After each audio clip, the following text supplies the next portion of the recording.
Chest pain, বাংলায় যাকে আমরা বুকে ব্যথা বলি।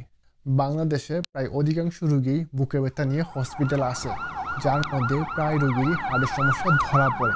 কারণ বেশিরভাগ মানুষই বুকের ব্যথাটাকে অবহেলা করে থাকেন। তারা বুকের ব্যথাটাকে গ্যাস্ট্রিকের ব্যথা মনে করে ফার্মেসি থেকে গ্যাস্ট্রিক ওষুধ নিয়ে সেবন করে, যা তাকে সাময়িক প্রশান্তি দিলেও একটা সময় তা প্রকট আকার ধারণ করে, যা তার হার্ট অ্যাটাকের সম্ভাবনা বৃদ্ধি করে। বুকের ব্যথা হলে যে হার্টের সমস্যা এমন ধারণা করে যেমন ভুল, তেমনি শুধু গ্যাস্ট্রিকের সমস্যা মনে করে গ্যাস্ট্রিক ওষুধ সেবন করাটা বোকামি। বিভিন্ন কারণেই বুকে ব্যথা বা চেস্ট পেন হতে পারে। তো আজকে আমি সেই কারণগুলো নিয়ে আলোচনা করব। চেস্ট পেন বা বুকে ব্যথাটাকে দুই ভাগে ভাগ করা হয়েছে, কার্ডিক চেস্ট পেন এবং নন কার্ডিক চেস্ট পেন।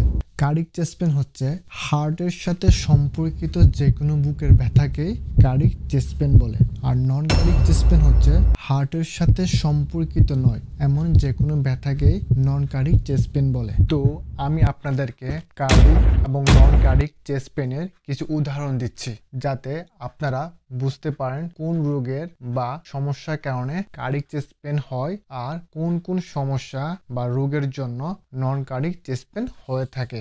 প্রথমে আসা যাক কার্ডিক চেস্ট পেন।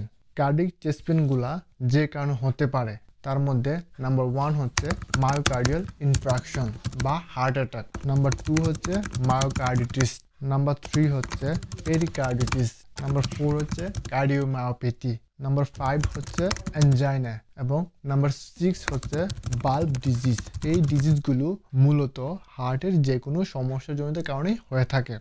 এইবার আসা যাক নন কার্ডিক চেস্ট পেনে। নন কার্ডিক চেস্ট পেনগুলা প্রধানত stomach, lungs, muscle, bones, nerves এবং স্ট্রেসের কারণেই হয়ে থাকে।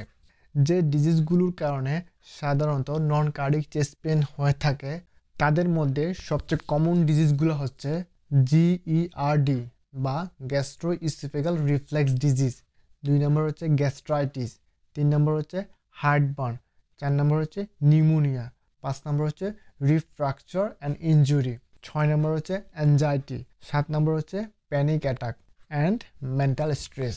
আরও কিছু নন কমন ডিজিজ আছে যেগুলোর কারণেও চেস্ট পেন হয়ে থাকে, যেমন PUD, peptic ulcer disease, oesophageal spasm, cholecystitis, pancreatitis, pleurisy এবং নিউমোথোরাক্স। এছাড়াও কিছু রেয়ার ডিজিজ আছে যেগুলোর কারণেও বুকে ব্যথা হয়। সাধারণত খুবই কম মানুষ এসব রোগে আক্রান্ত হয়ে থাকেন, যার মধ্যে আছে সিওপিডি বা chronic obstructive pulmonary disease, arthritis, pulmonary embolism, costochondritis, bone cancer in the rib or sternum, medical টার্মে যাকে আমরা মেটাস্টেসিস অফ রিড বলি। তো এখন আমরা জানবো কিভাবে ইনভেস্টিগেশনের মাধ্যমে cardiac or non cardiac chest পেনের ডায়াগনোসিস করা হয়। প্রথমে যে ইনভেস্টিগেশনটা করা হয় সেটা হলো ইসিজি। তারপর ধাপে ধাপে প্রয়োজন অনুযায়ী বাকি পরীক্ষাগুলো করা হয়, যেমন troponin I or T, chest X-ray, echocardiogram, CBC, endoscopy of upper GI. এছাড়াও এমআরআই এবং এনজিওগ্রাম টেস্টও প্রয়োজন হলে করাতে হবে। তাই আজ থেকে চেস্ট পেন বা বুকে ব্যথাকে কখনোই অবহেলা করবেন না। যদি কোনো কাজ করার সময়, ঘুমানোর সময়, বিশ্রামের সময় এবং খাবারের সময় বা খাবারের পরে বুকে ব্যথা অনুভব হয় তাহলে অবশ্যই একজন চিকিৎসকের বা ডক্টরের পরামর্শ নেবেন। So take your decision quickly and save your life today. Don't delay. Thank you very much for watching this video. Allah Hafiz.